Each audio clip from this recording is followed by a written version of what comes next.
Hello everyone, welcome to my channel. और आज हम सिलिसिया टेरा मेडिसिन पढ़ेंगे। तो बेसिकली ये सिलिसिक ऑक्साइड से बनती है मेडिसिन जो है, और इसे हम प्योर सिलिका बोलते हैं। ठीक है, तो अब हम इसके कॉन्स्टिट्यूशन को देखेंगे। देखिए, adapted to nervous irritable sanguine temperament person of psoric diathesis, मतलब इसका जो पर्सन होता है वो बहुत ज़्यादा नर्वस होगा। ठीक है, इरिटेबल होगा, मतलब बात बात पे वो बहुत ज़्यादा इरिटेट हो जाएगा। देन सैंग्विन टेम्परामेंट होता है, मतलब पर्सन क्या थोड़ा सा जॉयफुल रहेगा, तो पर्सन थोड़ा खुश मिजाज व्यक्ति होता है। और सोरिक डायथिसिस इन द सेंस उसको सोरा, एक मियाज़म होता है सोरा, तो उसके होने की टेंडेंसी रहती है। ठीक है, तो सोरिक डिजीज़ का पर्सन को टेंडेंसी रहता है। ठीक है, देन हम फिर देखते हैं कि पर्सन्स ऑफ लाइट कॉम्प्लेक्शन, मतलब ऐसे लोग जिनका जो स्किन कॉम्प्लेक्शन है वो लाइट होता है। फाइन ड्राई स्किन होती है, ऑयली नहीं होती, बिल्कुल ड्राई स्किन होगी। पेल फेस होगा, ठीक है, थोड़ा थोड़ा पैलोर फेस हमें देखने को मिलता है। वीकली विथ लैक्स मसल, तो इसकी जो मसल्स होती हैं वो भी बहुत ज़्यादा वीक होती हैं। पर्सन क्या होता है, कमज़ोर सा होता है। Then constitution which suffers from deficient nutrition. अब देखिए पेल फेस क्यों है, मे बी ऐसा हो सकता है पर्सन आयरन कम ले रहा हो, राइट। पर्सन की आयरन डेफिशिएंसी हो, जिसकी वजह से आयरन डेफिशिएंसी डाइट हो, या फिर विटामिन्स की कमी हो जिसकी वजह से पर्सन को एनीमिया हो। उस केस में हम पैलोर फेस देखने को हमें मिलता है। तो आप यहाँ पे देख रहे हो ऐसे कॉन्स्टिट्यूशन जो कि डेफिशिएंट न्यूट्रिशन से सफ़र कर रहे होंगे। मीन्स पर्सन को क्या कमी हो सकती है किसी भी न्यूट्रिशन की, मे बी आयरन की हो सकती है जिसकी वजह से उसे एनीमिया हो जाए, मे बी उसको कमी हो सकती है प्रोटीन्स की, right, not because food is lacking in the quantity. अब हम एक चीज़ और देख सकते हैं कि पर्सन फूड तो प्रॉपर खा रहा है, क्वालिटी भी सही है फूड की और क्वांटिटी भी बिल्कुल सही है। Not because food is lacking in quality और क्वांटिटी, मतलब फूड तो क्वालिटी और क्वांटिटी में सही है, ठीक है, बट फ्रॉम इम्परफेक्ट असाइमुलेशन। बट जो ह्यूमन की बॉडी है वो उसके न्यूट्रिएंट्स को अब्जॉर्ब नहीं कर पा रही ठीक से। ठीक है, फॉर एग्जांपल पर्सन खा रहा है आयरन खा रहा है, और पर्सन की गट आयरन को आयरन को अब्जॉर्ब नहीं कर पा रही है ना, जिसकी वजह से मे बी उसका फेस पेल हो रहा है। तो यहाँ से हम एक कनेक्शन बना रहे हैं। ठीक है, तो हम क्या देख रहे हैं कि पर्सन खा तो ठीक रहा है बट उसकी बॉडी अब्जॉर्ब नहीं कर पा रही। देन पर्सन बहुत ज़्यादा ओवर सेंसिटिव है फिजिकली भी, मतलब फिजिकल चीज़ों को लेके। फॉर एग्जांपल ऐसा हो सकता है कि डस्ट से पर्सन को एकदम से दिक्कतें हो जाएं, ठीक है, या फिर कोई भी फिजिकली उसको फिजिकली भी क्या बहुत ज़्यादा सेंसिटिव है, ठीक है, एकदम बीमार हो जाए। और मेंटली भी पर्सन को बहुत मतलब जल्दी बहुत ज़्यादा इमोशनल हो जाता है, जिसे कहते हैं। मेंटली भी क्या है, पर्सन बहुत ज़्यादा सेंसिटिव है।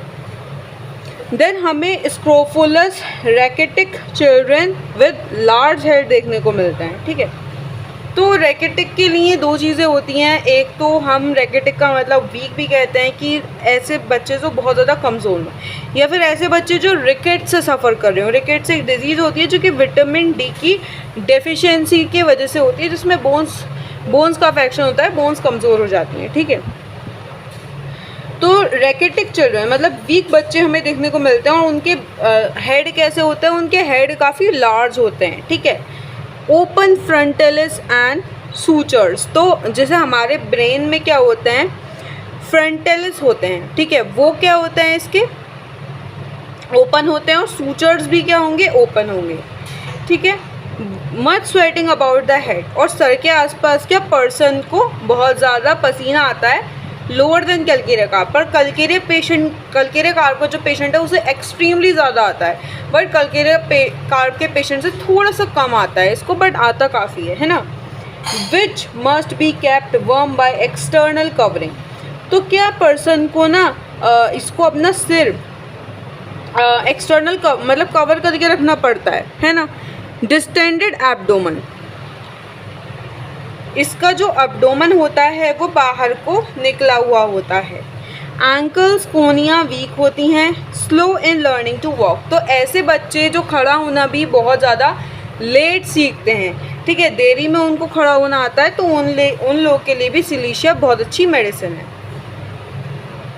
Then mental generals, children are obstinate, headstrong, cry when spoken, kindly to.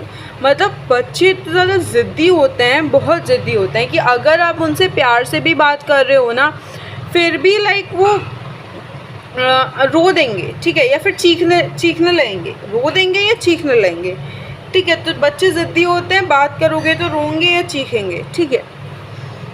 Restless, fidgety, starts at least noise. तो क्या पर्सन, जैसे थोड़ी सी भी आवाज़ हुई तो पर्सन अधीर हो जाता है, ठीक है, कि क्या हो रहा है, कुछ गड़बड़ है। मुझे जैसे फॉर एग्जांपल कोई पर्सन अपने कमरे में सो रहा है, बाहर चूहे ने कुछ गिरा विरा दिया, तो पर्सन एकदम से अधीर हो जाएगा कि क्या हुआ, बाहर क्या हुआ, बेचैन हो जाएगा, कहीं बाहर चोर तो नहीं आ गए, ठीक है। तो उसको बेचैनी होने लगी, वो करवट बदलता रहेगा, फिर देखने ही जाएगा, ठीक है। तो पर्सन क्या बहुत कम से कम आवाज़ से भी क्या बहुत ज़्यादा अधीर हो जाता है। एंशियस, यील्डिंग, फेंट हार्टेड, मतलब पर्सन बहुत ज़्यादा तनावपूर्ण स्थिति में है, तनाव है पर्सन को। देन यील्डिंग का मतलब है कायर, कमज़ोर दिल वाला व्यक्ति होता है, ठीक है। नहीं, यील्डिंग का मतलब बात बात पे अड़ने वाला व्यक्ति, और फेंट हार्टेड मतलब कमज़ोर दिल वाला व्यक्ति, ठीक है। तो फेंट हार्टेड कमज़ोर दिल वाला व्यक्ति, और यील्डिंग मतलब जो बात बात पे अपनी अड़ जाता है कि नहीं मुझे यही करना है, मैं तो करूँगा, मुझे रोक के दिखाओ, ठीक है। ज़िद्दी भी है और बात बात पे अड़ने वाला भी है, नहीं मैं सही कह रहा हूँ, आप गलत कह रहे हो, ठीक है। तो इसमें ऐसा जो व्यक्ति होते हैं कि नहीं मैं ठीक कह रहा हूँ, आप गलत कह रहे हो, मेरी बात सही है, तो ये बात बात पे अड़ जाने वाला व्यक्ति। Mental labour, very difficult, reading and writing fatigue, can not bear to think, मतलब इसके लिए मेंटली वर्क करना बहुत ज़्यादा डिफ़िकल्ट है, ठीक है। लिखना पढ़ना, जैसे कुछ थोड़ा बहुत भी इनने कुछ पढ़ाई वढ़ाई कर ली, उसके बाद बहुत जल्दी थक जाएगा।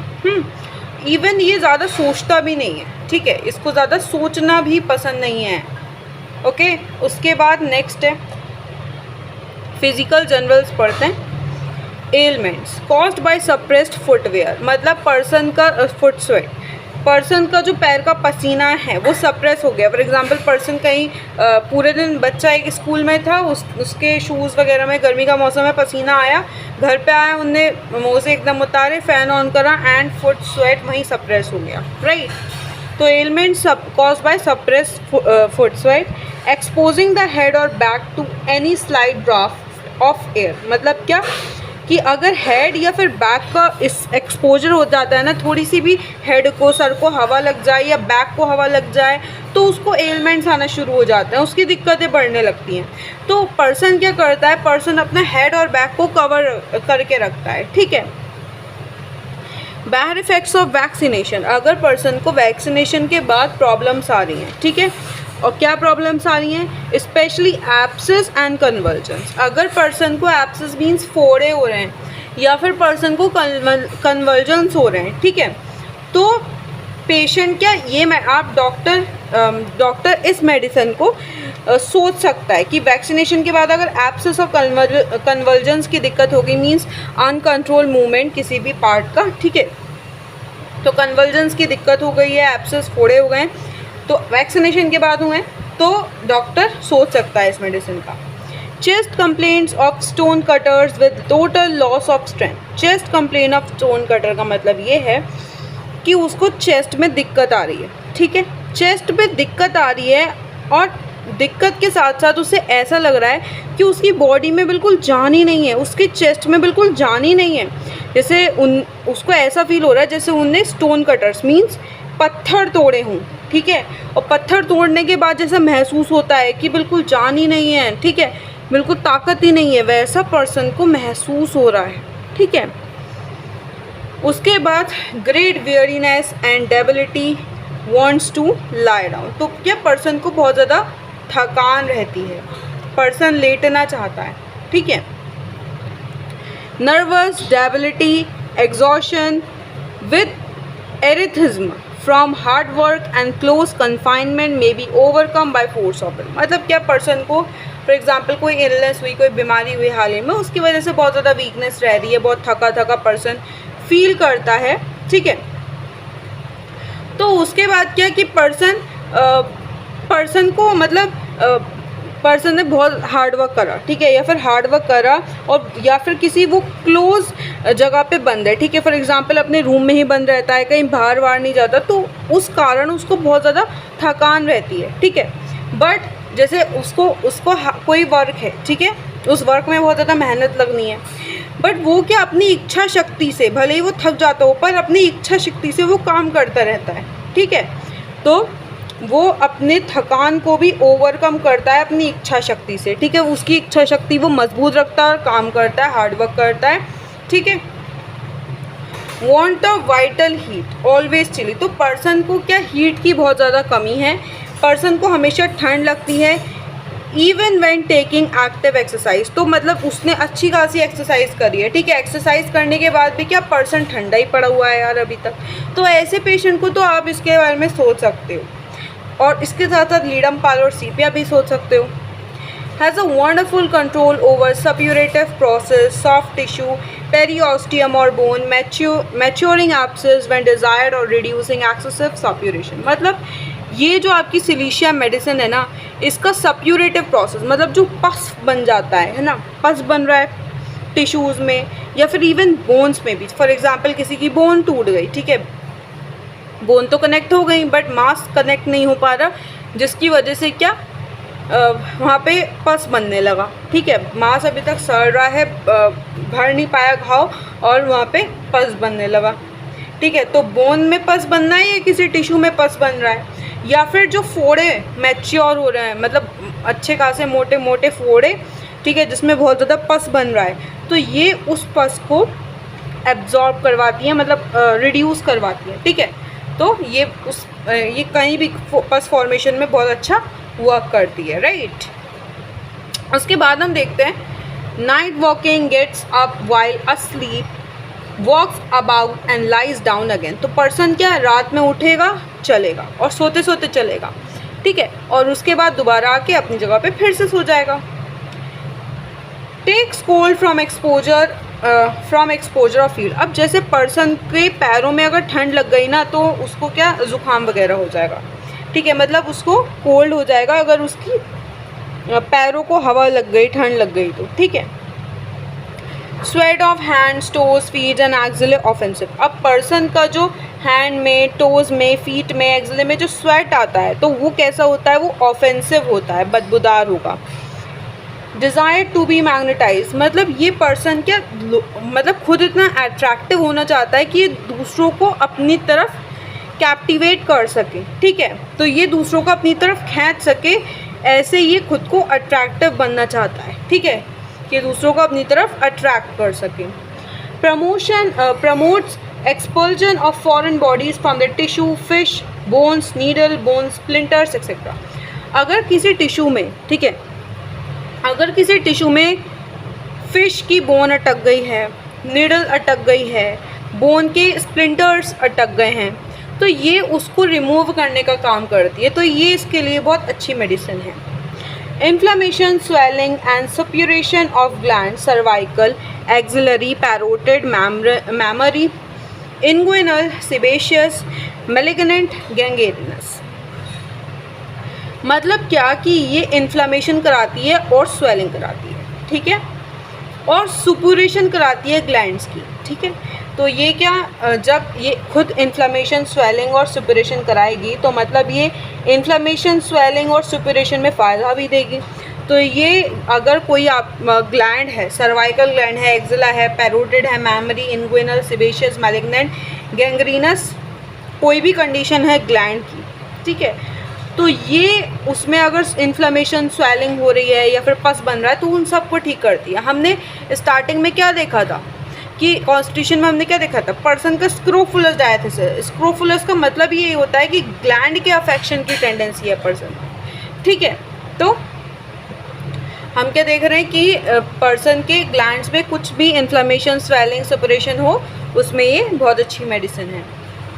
देन हम हेड देखते हैं, vertigo, spinal ascending from back of neck to head, तो मतलब जैसे जो हमारी नेक है, नेक के पीछे वाला मतलब जिसे हम गर्दन बोलते हैं, ठीक है, तो गर्दन से ये शुरू होगा और ये ब्रेन की तरफ जाएगा, स्पाइनल, देखो स्पाइनल कॉर्ड से शुरू हुआ, नेक के बैक से शुरू हो रहा है और हेड की तरफ जा रहा है, मतलब ऊपर की तरफ जा रहा है ना, तो असेंडिंग हेडेक हमें देखने को मिलता है कि नेक की बैक से हेड की तरफ को जा रहा है। As if one would fall forward from looking up. और पर्सन को ऐसा लगता है कि अगर पर्सन ऊपर देखेगा ना तो पर्सन नीचे गिर जाएगा, ठीक है। तो पर्सन का वर्टिगो है। यहाँ पर चक्कर कैसा है, पर्सन को कैसा चक्कर आ रहा है, पर्सन को जो चक्कर फील हो रहा है उसको नेक के बैक से फील हो रहा है और ऊपर हेड की तरफ जा रहा है। और पर्सन को ऐसा चक्कर आ रहा है कि पर्सन ने ऊपर देखा तो पर्सन चक्कर खा के नीचे ही गिर जाएगा।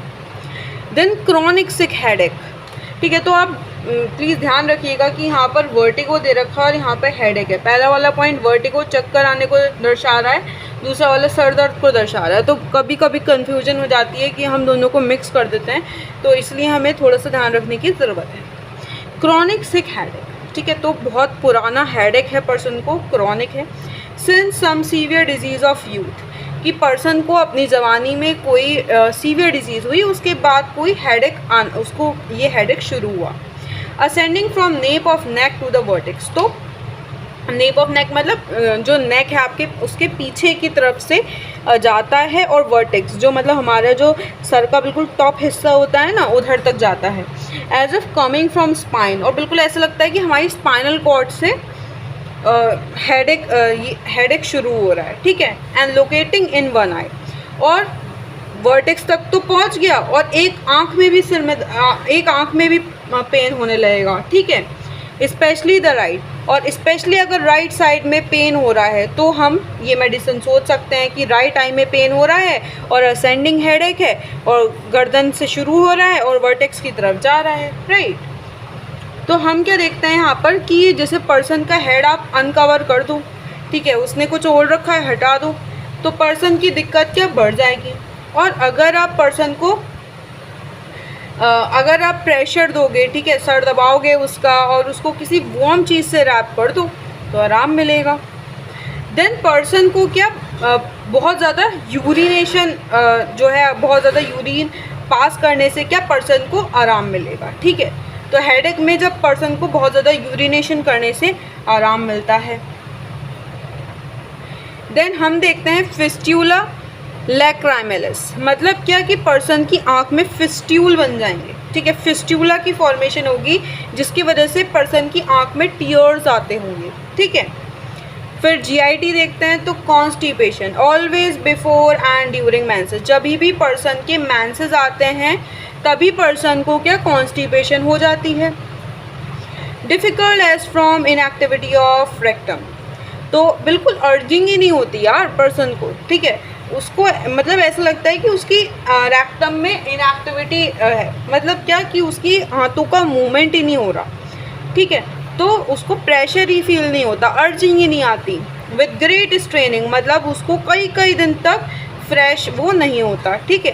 As a rectum is paralyse, ऐसा लगता है कि रेक्टम पैरालाइज हो गई है।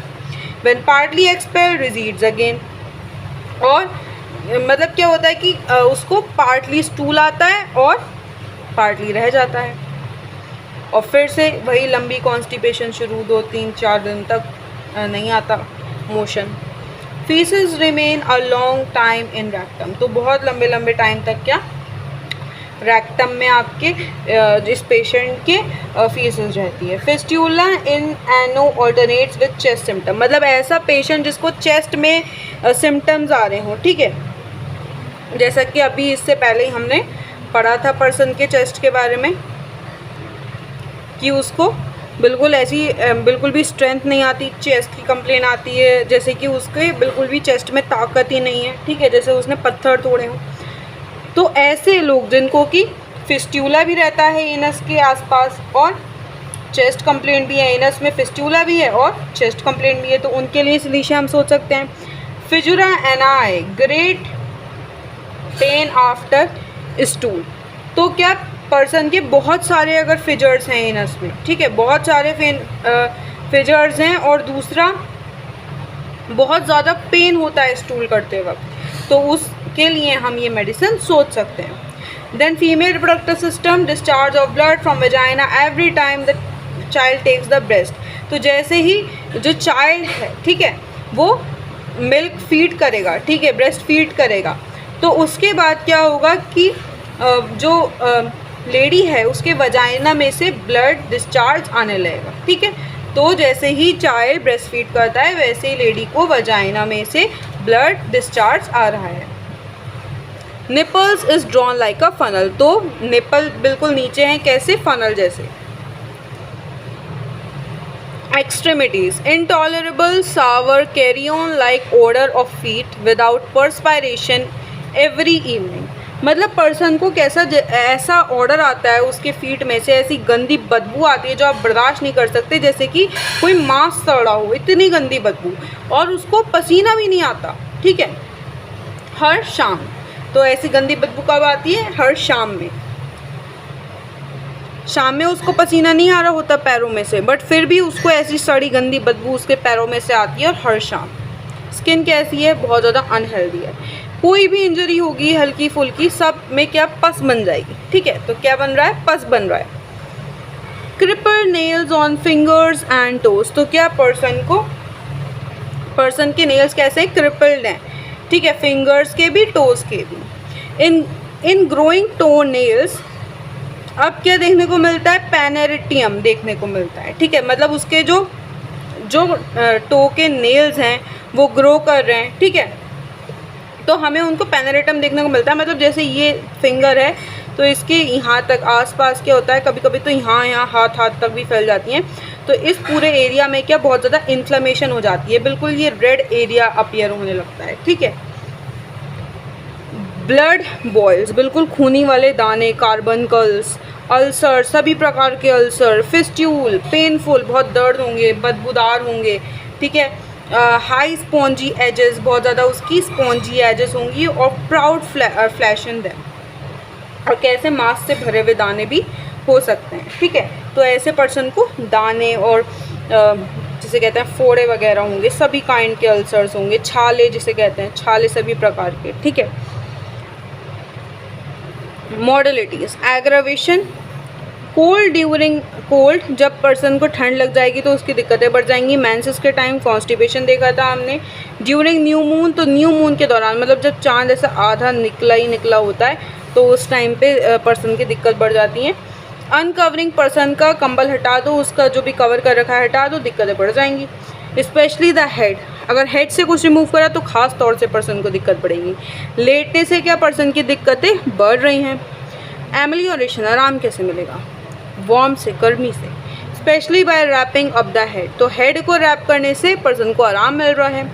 All the symptoms except gastric, तो पर्सन को हेड कवर करने से आराम तो मिल रहा है, बट पर्सन की गैस्ट्रिक कंप्लेंट्स में आराम नहीं मिलेगा। अगर पर्सन कोल्ड फूड खा ले तो पर्सन की जो गैस्ट्रिक कंप्लेंट्स हैं वो उसमें आराम कोल्ड फूड खाने से मिलता है, ठीक है। तो ठंडा पर्सन को खिलाते जाओ, पर्सन को की गैस्ट्रिक कंप्लेंट्स ठीक रहेंगी, ठीक है। तो I hope you like the video, don't forget to like, subscribe and share my channel. Thank you.